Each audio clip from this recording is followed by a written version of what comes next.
नमस्कार भक्तों, देव महिमा में आप सभी का स्वागत है। आज मैं आपको कार्तिक मास की पथवारी की कथा सुनाऊंगी। इसमें एक छोटी बहू की कथा है। वह कार्तिक के महीने में पीपल के पेड़ के नीचे पीपल पथवारी माता की पूजा करती है। जब सास घी के बारे में पूछती है तो पथवारी माता उसे 4 कंकर देती है, जो घी के 4 डिब्बों को भर देती है। यह कथा सत्य और झूठ, धन और भक्ति के महत्व को दर्शाती है। जो लोग सच बोलते हैं और भक्ति करते हैं, उन्हें पथवारी माता का आशीर्वाद प्राप्त होता है, जबकि जो लोग झूठ बोलते हैं और लालच करते हैं, उन्हें उसका फल भुगतना पड़ता है। तो चलिए प्रारंभ करते हैं कार्तिक मास की पथवारी की कथा। एक समय की बात है कि एक बुढ़िया के 4 बेटे थे और 4 भैंसें थीं। कार्तिक का महीना आया तो वह अपनी बहुओं से बोली कि मैं तो कार्तिक नहान करने जा रही हूँ और तुम सब एक एक भैंस ले लो। 1 महीने में आऊँगी कि तुम में से कौन सी बहू सबसे ज़्यादा घी जोड़ेगी। बड़ी तीनों बहुएं बहुत चालाक थीं।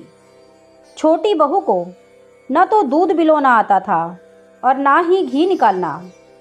तीनों देरानी जिठानी बोली, देखेंगे यह क्या करती है। सासू जी की आज्ञा का कैसे पालन करेगी, क्योंकि सासू जी छोटी बहू से बहुत ज़्यादा प्यार करती थी, इसलिए उसको कोई कुछ नहीं बताता था। सब यह चाहती थी कि सासू जी उसको डांट फटकार लगाए। वह बड़ी भोली थी। अपना सारा दूध दही पीपल पथवारी में गिरा देती। महीना पूरा हो गया। तीनों बहुओं ने डिब्बा भर के घी इकट्ठा कर लिया, परंतु छोटी बहू ने थोड़ा भी घी नहीं निकाला था।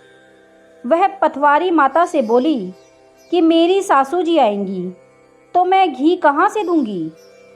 पथवारी माता बोली, तू 4 कंकर ले जा और जाकर 4 डिब्बों में डाल दे। उनका एक एक डिब्बा भरा हो तो तेरे 4 डिब्बे भर जाएंगे। वह 4 कंकर लेकर चली गई और 4 डिब्बे में डाल दिए।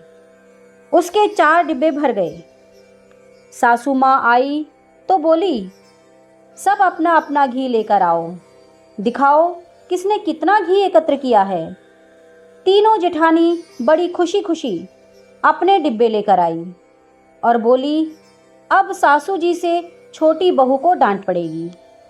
सबसे छोटी बहू 4 डिब्बे लेकर आई। सबने कहा, इसने तो न कभी दही जमाया और ना ही बिलोया, फिर भी इतना सारा घी कहाँ से लाई। इसके पति ने लाकर दिया होगा। तब वह कहने लगी, मुझे तो बिलोना नहीं आता था, ना ही कोई बताता था, इसलिए मैं दूध पीपल में और दही पथवारी में सींच देती थी। मुझे पथवारी माता ने दिया है। सब बोली, यदि पथवारी माता के सींचने से इतना फल प्राप्त होता है तो अगले साल कार्तिक में हम भी नहाएंगे और पथवारी माता को सींचेंगे।